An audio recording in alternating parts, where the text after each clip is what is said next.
Olá, tudo bem? Você é paciente, você é uma pessoa paciente, consegue lidar bem com a espera?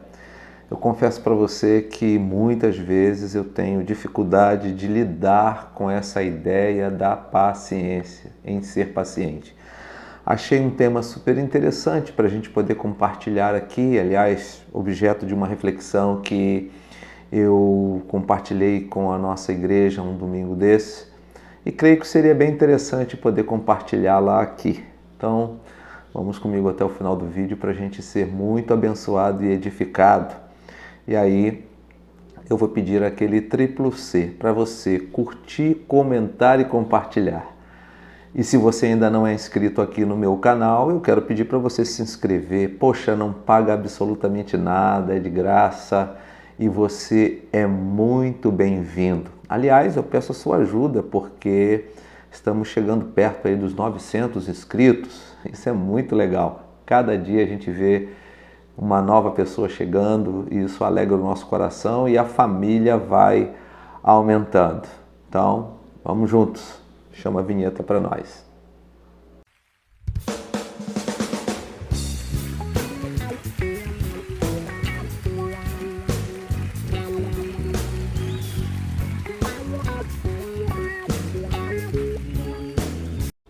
Bem, quando o assunto é paciência, nós podemos nos voltar para diversos personagens bíblicos, mas um deles, um que me chama muita atenção é Davi.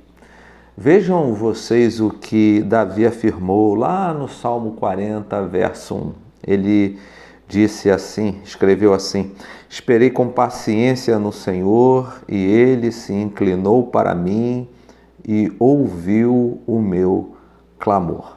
Em primeiro lugar, é importante a gente pensar como Davi foi assistido pelo Eterno, A palavra inclinar ou clinicar, melhor dizendo, ela é uma expressão que vem ali da Grécia Antiga, quando os médicos já não podiam mais ouvir aquilo que os seus pacientes falavam, então eles precisavam se inclinar sobre os seus pacientes para ouvi-los.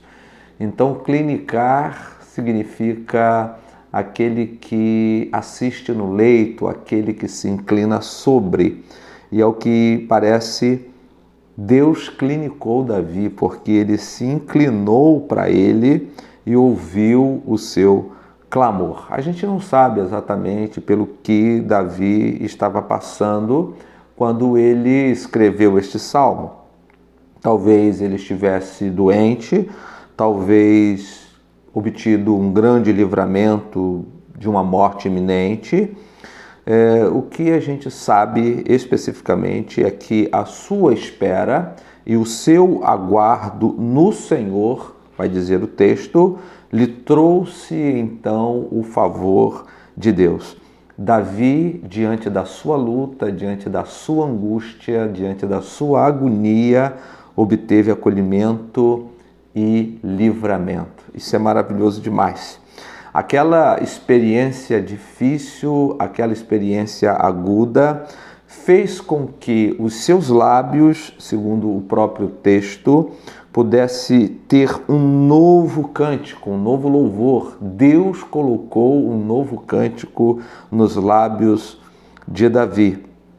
E esse cântico que fluiu, conforme nos falam os versos 2 e 3, dizem assim, esses versos: tirou-me de um lago horrível, de um charco de lodo, pôs os meus pés sobre uma rocha, firmou os meus passos e pôs um novo cântico na minha boca, um hino ao nosso Deus. Muitos o verão e temerão e confiarão no Senhor. Porém, não é uma tarefa fácil, uma tarefa simples esperar, e acredito que é ainda mais complicado, mais difícil quando a gente precisa esperar com paciência. E é por isso que é importante não apenas avaliarmos o que estava acontecendo com Davi, mas é preciso que olhemos também para outros personagens bíblicos e vejamos como que Alguns foram extremamente pacientes e obtiveram consequências maravilhosas por causa da paciência, mas outros foram por demais impacientes e também colheram resultados, frutos muito ruins por causa da sua impaciência. E aí eu chamo vocês para a gente avaliar juntos a situação de Abrão e Sarai. Porque Deus disse a Abrão, a partir ali do capítulo 12 de Gênesis, ele fez promessas, e a partir do capítulo 16, Deus vai dizer que daria a ele um filho, mesmo ele já tendo passado do tempo. Sarai já não menstruava mais, né? As idades de ambos eram idades avançadíssimas. E mesmo Abrão, crendo no Senhor, com o passar do tempo, a impaciência tomou conta de Sarai de uma forma tão aguda, tão terrível, que afetou e corrompeu a sua paciência de tal forma que ela acabou sugerindo ao seu marido, e ele também impacientemente, diante daquela situação, aceitou a palavra da sua esposa, que ele viesse a se deitar com Agar, a serva de Sarai. E aí, por causa dessa impaciência, nós temos uma consequência que varou os séculos. Hoje, inclusive, nós temos um problema sério ali no Oriente Médio, que é o conflito entre árabes e judeus. Provavelmente será o estopim aí da Terceira Grande Guerra Mundial, por causa da impaciência de Sarai, e essa impaciência corrompeu a paciência de Abrão. Mesmo sabendo que Deus ele está no comando de todas as coisas, eu percebo que eles poderiam ter esperado pelo cumprimento da promessa, mas não foi o que aconteceu. A história bíblica vai nos dizer que a sua impaciência ou motivação errada para apressar em fazer ou em dar direção àquilo que Deus não havia mandado fazer, gerou consequências irreparáveis. É interessante pensarmos que no deserto, quando Deus ele tirou o povo do Egito, por exemplo, ele seguiu a nuvem, né? A Bíblia vai nos dizer que durante o dia a nuvem estava sobre eles e à noite uma coluna de fogo. E eles paravam quando a nuvem parava e se moviam quando a nuvem se movia. Então, por mais que houvesse uma insatisfação, chateação, aborrecimento, poxa, que lugar chato, que lugar horrível, mas espera aí, a nuvem está parada, nós vamos continuar aqui. Toda pressa, ansiedade, falta de paciência deveria ser controlado, porque eles não poderiam sair do lugar onde estavam, porque se saíssem apenas por causa da impaciência, sem que a nuvem se movesse, certamente seria morte, porque eles estavam sendo conduzidos pelo próprio Deus, uma manifestação clara tanto na nuvem como na coluna de fogo. Mas vejam também o caso da família de Noé. Por mais insatisfeitos que eles pudessem estar, tanto seus filhos como a sua esposa, né, mesmo com todo o barulho e odor dentro daquela arca, eles permaneceram lá. Eles sabiam que se não tivessem a paciência necessária para aguardar o tempo de sair da arca, certamente eles morreriam. Por quê? Porque a impaciência poderia levá-los para fora da arca e assim eles morreriam. E assim no contexto da igreja, muitas vezes a gente suporta todo o barulho, toda a chateação, todo aborrecimento, né? Porque a gente sabe que a igreja é aquele lugar estabelecido por Deus, né? Nós somos igrejas, eu entendo isso, mas o lugar de culto, de celebração é algo maravilhoso, né, da parte do Senhor. A gente sabe que saindo dali, a gente pode estar fora daquele braseiro, isso ser um grande problema. Então a família de Noé precisou também ter muita paciência e certamente a impaciência deles iria gerar um problema grave e sério, né? Um outro exemplo a respeito da questão da impaciência é o que aconteceu com Esaú. Vejam vocês que o capítulo 25 de Gênesis vai nos contar essa história. Esaú já estava em casa, vindo de uma caça, percebeu que o seu irmão estava ali preparando um guisado vermelho, e ele então potencializou a sua fome. Ele estava com muita fome e disse: me dá um pouco dessa comida gostosa aí. E o seu irmão propôs a ele que ele pudesse vender o que ele tinha de mais precioso, que era o seu título, o seu direito como filho primogênito.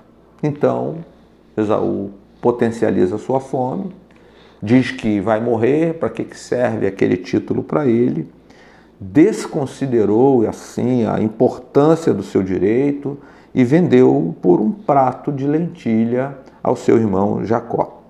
A sua impaciência, segundo o próprio texto, o fez desvalorizar algo muito excelente, porque a coisa é muito séria, muito séria. Tão séria que o escritor aos Hebreus, por exemplo, vai dizer o seguinte: e ninguém seja devasso ou profano como Esaú, que por uma refeição vendeu o seu direito de primogenitura. Porque bem sabeis que, querendo ele ainda depois herdar a bênção, foi rejeitado porque não achou lugar de arrependimento, ainda que com lágrimas o buscou. Isso está em Hebreus capítulo 12, ali nos versículos 16 e 17. Esaú fez algo que não deveria, né? O direito de primogenitura poderia ser perdido de duas maneiras: ou através de uma relação sexual ilícita, né? Ou seja, se porventura, um exemplo, o filho tivesse uma relação com a mulher de seu pai, então ele perderia o direito de primogenitura, ou através de um negócio, como foi o caso aqui entre Esaú e Jacó, né?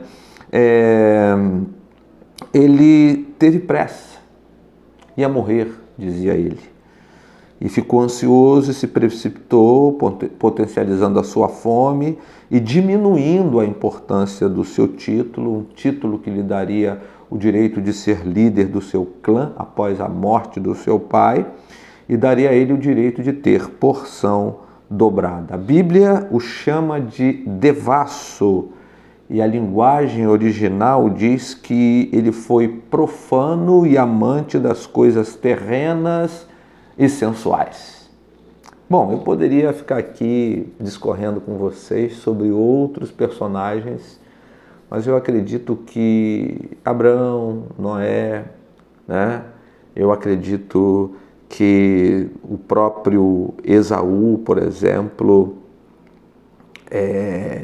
são exemplos suficientes para nos mostrarem com clareza que nós não podemos ceder à pressão da nossa impaciência. É preciso ter paciência, é preciso esperar com paciência no Senhor, para que Ele então possa clinicar sobre nós, né? Mesmo quando não conseguimos falar como deveríamos. Ele entende através do Espírito Santo, e essa questão da intercessão do Espírito Santo, logicamente, eu vou trazer aqui num outro vídeo para a gente compartilhar. O que eu posso dizer para você, meu amado, minha amada, é que você precisa ter calma. Por favor, não lance fora o teu casamento porque você está impaciente com a maneira como as coisas estão acontecendo. Não saia daquela empresa porque você está angustiado pelos problemas que têm acontecido, sabe? Não abandone a relação com aquele filho, aquela filha, porque você já não sabe mais o que fazer. Tenha paciência, espere no Senhor, porque certamente Ele trará sobre você soluções para a honra e glória do seu nome. A minha expectativa é que essa palavra tenha edificado, consolado e exortado a você.